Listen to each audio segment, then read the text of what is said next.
Adapun sabda Nabi SAW, sesungguhnya kematian itu diiringi sakarat. Sakarat bermaksud susah. Orang yang mati ni, saya pernah buat program halaqah dulu, satu ketika halaqah dulu siaran langsung. Ya, halaqah buat daripada masjid-masjid, ada audien kat depan tu kan, siaran langsung. Tajuk dia sakarat. Hadis yang cerita tentang sakarat. Ada sakarat yang benar-benar susah dirasainya. Macam mana? Sebab hidup dia susah. Susah kenapa? Susah untuk pergi kepada Allah Ta'ala, maka matinya susah. Tapi ada Al-Hasan menyebut bahawa sesungguhnya ada ulama menyebut ada orang yang sakarat, dia ni mati macam dia mengantuk saja.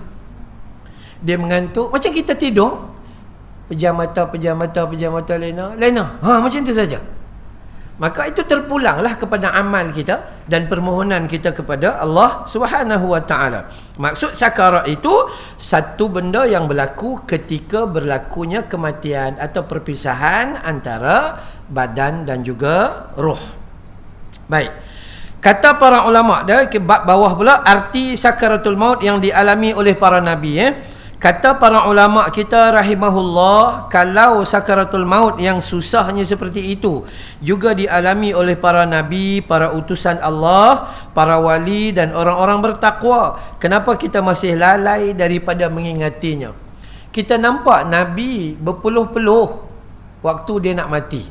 Kita nampak nabi ambil air sapu muka dia nak menyejukkan panas dan bahang itu. Takkanlah kita tak perasan. Itu nabi ini bukan hanya nabiullah, malah dia rasul Allah. Malah Nabi Muhammad sallallahu alaihi wasallam dengan Nabi Ibrahim digelar sebagai Khalilullah, kekasih paling istimewa dengan Allah Taala. Tu yang Nabi kata, kalau aku dibenarkan untuk lantik manusia jadi kekasih aku akan lantik Abu Bakar As-Siddiq sebagai khalil aku.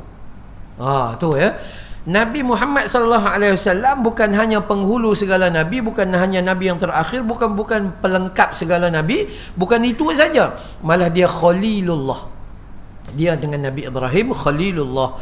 Kita mungkin jadi Habibullah, orang yang disayangi oleh Allah, tapi tak pernah mungkin untuk menjadi Khalilullah, kekasih Allah, tak mungkin. Habibullah ya, ini kita boleh. Jadi sakaratul maut para nabi rasa, sakaratul maut utusan Allah rasa, sakaratul maut waliullah juga rasa.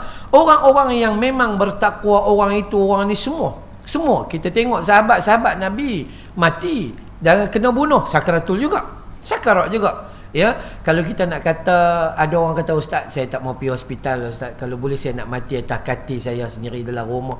Dah tu bukan urusan kita kan. Ustaz kalau boleh saya nak mati senyum dah itu bukan pilihan kita. Sahabat-sahabat Nabi mati kena bunuh, mati terkejut, ya, mati tu dan macam-macam lah. Jadi kenapa kita masih lalai? Persoalannya dalam bulan Muharram ini, kita cek diri kita, kenapa kita masih lalai. Kan kita sebut dalam program online kita tu bahawa hari ni COVID-19 ni ya menjangkiti jutaan manusia dan telah mematikan ratusan ribu manusia dan telah merugikan trilion harta manusia. Memang bebanan. Tapi herannya kita, nasi Arabnya kedai penuh juga. Kita pergi disaru penuh, hotel 5 bintang penuh. Kita tak tahu nak kata manusia dia suka dengan hiburan ya. Allah suka sungguh. Duit tak ada, PKP bohong, highway jam. Mana tu? Kan ya, kita ni nak pergi ceramah tiba-tiba kereta rosak, nak pergi cari hotel tiba-tiba masa tu hotel full. Tu, Allah. Tu, apa nama? Lexus Hotel di Podison yang ada di dalam tu swimming pool, personal swimming pool, private pool tu kan full. So semua orang Melayu belakang. Kan ya, katanya PKP tak cukup makan, mana ada. Saya berat naik 2 kilo. PKP punya pasal saja. Maka jomlah kita sayang pada diri kita, beri peringatan ya, supaya kita tidak lalai. Kan kita selalu sebut kelalaian adalah jenayah yang paling besar dalam hidup kita. Jenayah yang paling besar. Hari ni kita tak solat. Kalaulah kita tinggal solat, kenapa? Lalai. Hari ni tak baca Quran, lalai. Hari ni tak jaga mak bapak, lalai. Hari ni tak mau taubat, lalai. Akhirnya mati kita dalam keadaan lalai. Sebab tu Allah Taala kata la fi khusrin.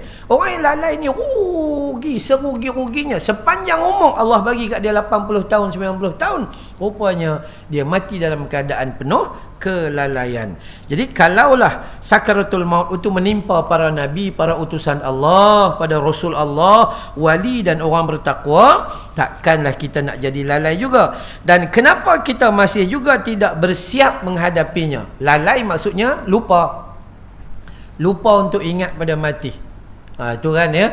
Sebab tu bila sahabat tanya, ya Rasulullah, di antara kami siapa yang paling cerdik ya Rasulullah?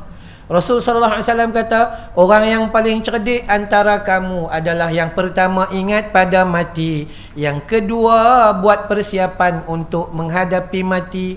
Dua benda. Ingat pada mati, lantas dia akan bertaubat. Astaghfirullah, astaghfirullah. Kemudian bersiap sedia untuk mati, maka kemudian dia pun beribadah. Tu. Kalau puan-puan rujuk dalam Al-Quran, untuk berubah ini, kita lihat dalam surah Ali Imran, surah yang ketiga, ayat 133. Ini orang yang ingat pada mati. Orang yang ingat pada mati, Allah Ta'ala sebut, wasari'u, bersegeralah, jangan tangguh-tangguh, ila maghfiratim mir rabbikum, kepada keampunan dari Tuhanmu. Satu. Wa jannatin arduhas samawati wal ard, dan usaha mendapatkan syurga yang seluas langit dan bumi. Tiga pesanan. Pertama sekali, jangan tangguh. Nantilah belum pencen. Itu tak boleh. Segera. Bila nak bertaubat, segera. Lah ni nak berubah, tak payah tunggu lagi dah. Nantilah umrah lepas PKP, lepas balik umrah baru nak berubah. Tak boleh. Ya, maka yang tu dulu, jangan tangguh. Yang kedua, tugas kita buat apa? Minta ampun. Jangan berhenti untuk minta ampun. Ya, jangan berhenti. Tiap-tiap hari minta ampun, minggu-minggu minta ampun, bulan-bulan minta ampun, setiap tahun minta ampun. Ini tak. Mai tahun baru, baca doa akhir tahun, awal tahun. Lepas tu tak baca lah, tahun depan pula baca. Itu. Tak ada kan? Kita disuruh membaca setiap hari. Apa doa yang paling simple, yang paling sempurna? Bismillahi tawakkal tu. Allahi la hawla wa la quwwata illa billah. Itu saja amal setiap hari yang tu, insya-Allah. Ditambah dengan hak yang lain-lain lebih sempurna.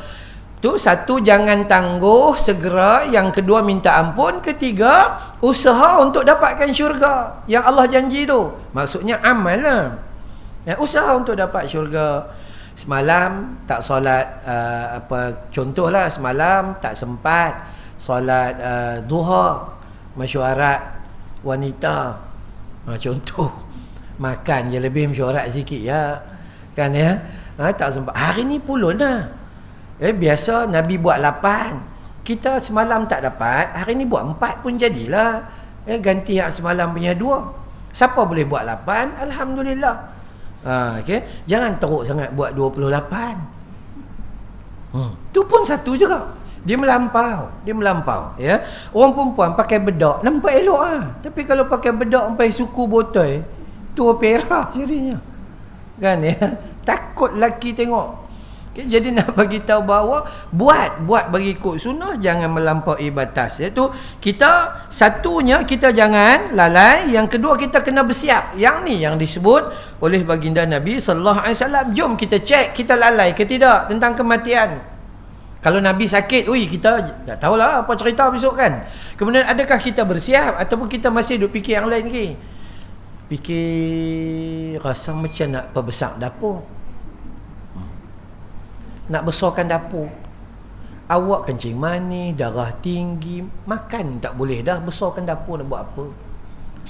Rasa nak pecah dinding sebelah kanan, tanah ada lagi.